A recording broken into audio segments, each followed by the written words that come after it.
here with Matt Lowney, talking about careers, talking about the job market, talking about what you can do if you're out looking to either change careers or get a job, your first job, or move on in the world. Happy to be talking about all this. I'm fascinated by it. All right, on your resume, what are some killers? So you interview people all the time. So I mean, I don't know.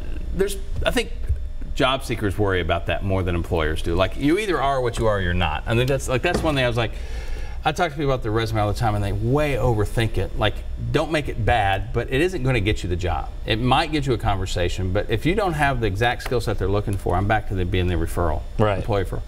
That's how you get the conversation. That's how you prove, hey, you know, my skill set on paper doesn't look exactly the same.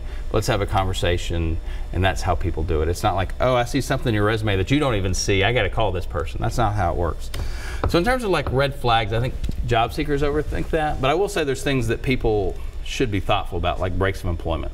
Right. I'm not as weird, and this maybe again, if we had a room full of recruiters, they may all say different things, but 2, 3, 4 month breaks of employment, the recession has been like, you think the last 20 years between recessions and ups and downs, there's just been so much of that. And then you have this company buys that company with such regularity anymore that they lay off these folks. I mean, it's just the nature of the beast, if you will.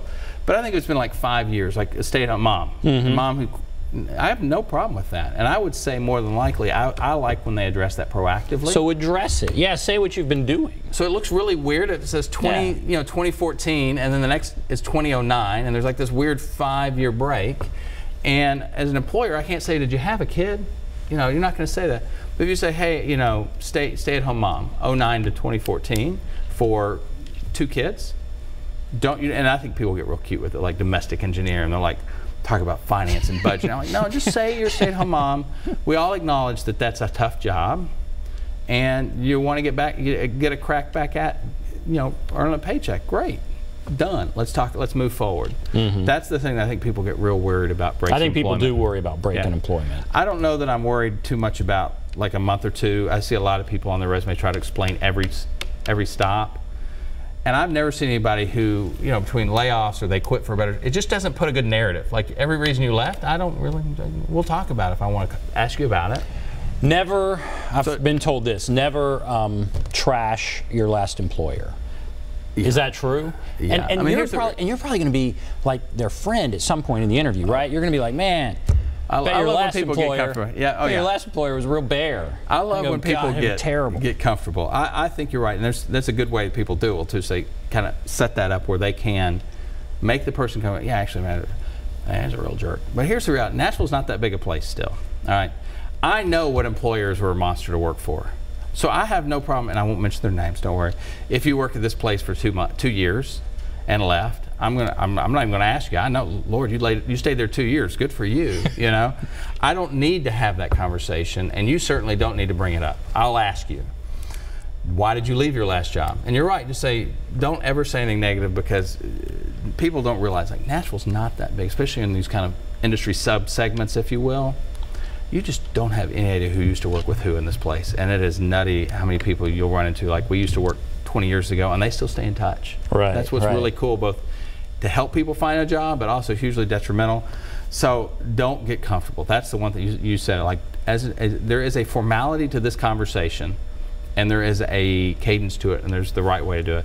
But I can't tell you how many folks, oh yeah, we'll get real comfortable, and they think they're real comfortable. All of a sudden, they feel like they're in, and they get real comfortable, and that's when the crazy flies. I mean, it is absolutely hilarious. People start talking about kids and soccer, and like, why are we talking about your kid's soccer game? We only have an hour. I'm not spending 15 minutes on Johnny's 2 goals Saturday. I mean, it's nothing I don't care. It's just, it bothers me because it makes me feel like, hey, in the 1 hour interview, you wandered off course pretty far afield. What happens in a client meeting? What happens, like, we've got a deadline, and my read on it is, if you can't focus during this very deliberate focus time, how are you going to interact when we've got a deadline and you're not comfortable, so you're going to start talking about, you know, we've always had those coworkers, there's a deadline, and it's, hey, you know, I think a pizza would bring us together, you know, and it doesn't work, you know. Fascinating. All right, let's take a caller. Justin. Hello, Justin. Hello. Go right ahead. I have a question, and I was wondering how important is the education level important in deciding on who to hire? Sure. Well, that's a fair question. I mean, education is a weird thing. I would say some employers, like I work for companies, it's defined by the job. You cannot be a manager, you can't be a nurse manager unless you have a bachelor's in nursing. Like you can be a nurse with an associate's, fine. But if you're going to be a manager, you have to have a bachelor's in nursing or something. There's no two ways around that. If that's the policy of that company, that is the case. I would say in most cases, not counting that, most people, you know, I have lots, I've had jobs where it says you need to have a bachelor's in human resources or similar related field. My degree's in biology and chemistry. I got nothing, you know. So I think they really largely, most companies, it's about what the work you've done, and really if it's a bachelor's required role, it's just to check the box. You know, hey, you have a bachelor's, great. You know, if it requires a bachelor's, you have an associate's, it is what it is. You can't get past that, you know. It is pretty well set. And the state of Tennessee can be pretty rigid, being a government entity. You know, they make these requirements. Like this job has to have an associate. This is a bachelor's. This is a master's. Not talking about licensure. That's a whole other animal. Just saying bachelor's or whatever years of experience or of education. So we have about a minute left here. Wrap it up. Bottom line for, well, now we have 30 seconds left. Oh my goodness. All right, you have 30 seconds. Then I'm going to plug the Career Expo that Channel 5's been part of for 10 years. All right. If you need a job, come to the Career Expo May 22nd at Lipscomb Zal Arena.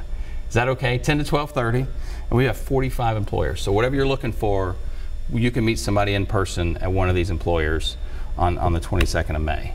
On May 22nd. 10 to 12:30, yeah. And Channel 5's been part of it for 10 years now. Oh. So it's great partnership you guys have been for us. All right, great. All right, we'll take a break. Come back and be back right after this.